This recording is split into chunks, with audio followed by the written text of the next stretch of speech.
Peter Green, Fleetwood dies at 73. Fleetwood Mac co-founder and influential blues rock guitarist Peter Green has died aged 73. Solicitors acting on behalf of his family said in a statement, "It is with great sadness that the family of Peter Green announce his death this weekend, peacefully in his sleep." A further statement will be provided in the coming days. Green, from Bethnal Green in East London, formed Fleetwood Mac with drummer Mick Fleetwood in 1967. They came together after Green's stint filling in for Eric Clapton in John Mayall's Bluesbreakers. Green and Fleetwood then convinced John McVie to join the band as bass guitarist, in part by naming the band Fleetwood Mac. He wrote the instantly recognizable instrumental track Albatross, which remains the band's only #1 hit, plus 2 other early hits, Black Magic Woman and Oh Well. And it was under Green's direction that they produced their first 3 albums. The band's debut album was released in 1968.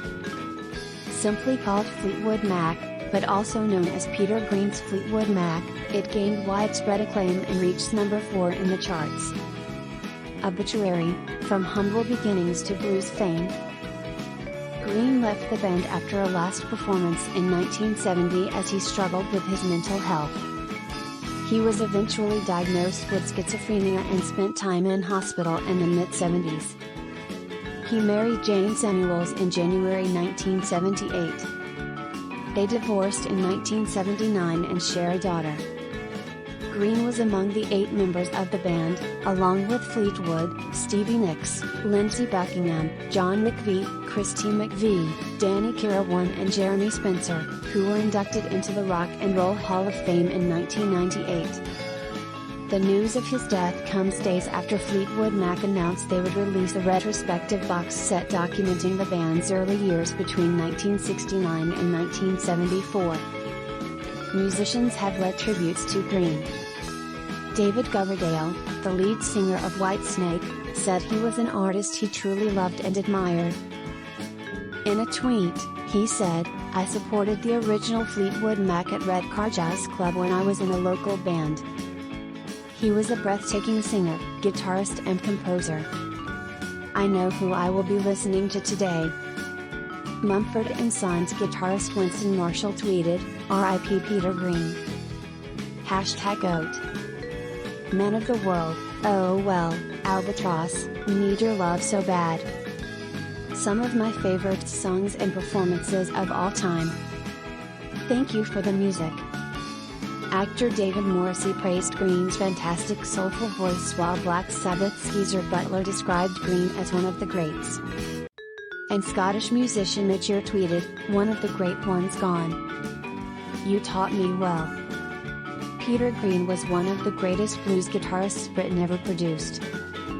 His shape-shifting riffs and long, improvisational excursions made Fleetwood Mac one of the most exciting live bands of the 1960s blues explosion. He first picked up a hand-me-down guitar at the age of 10 and, like many of his peers, began to devour the import vinyl that trickled into the UK from the US. He studied the greats, Muddy Waters, Buddy Guy and B.B. King, combining their tensely coiled playing style with the shimmering vibrato of the Shadows' Hank Marvin. But he actually started his professional career as a bassist, until an encounter with Eric Clapton persuaded him to ditch the instrument.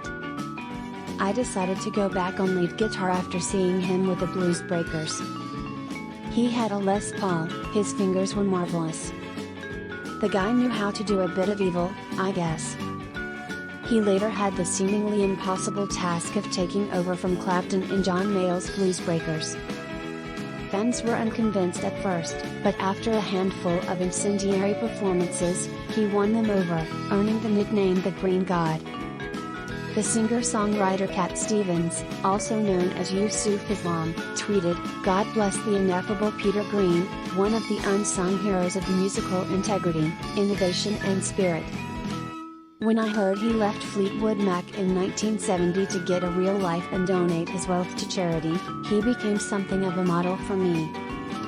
In February this year, artists including Fleetwood, Pink Floyd's David Gilmour, ZZ Top's Billy Gibbons and guitarists Johnny Lang and Andy Fairweather performed at the London Palladium in a gig celebrating the early years of Fleetwood Mac. Rolling Stone magazine ranked Green at number 58 in its all-time list of the 100 greatest guitarists, describing him as Britain's most progressive blues guitarist in his heyday. Thank you for watching, and if this video has inspired you in any way, please click this like button, share, comment and subscribe for more success weight loss stories like this. Use your gift to serve the world. Click the link below to get started now.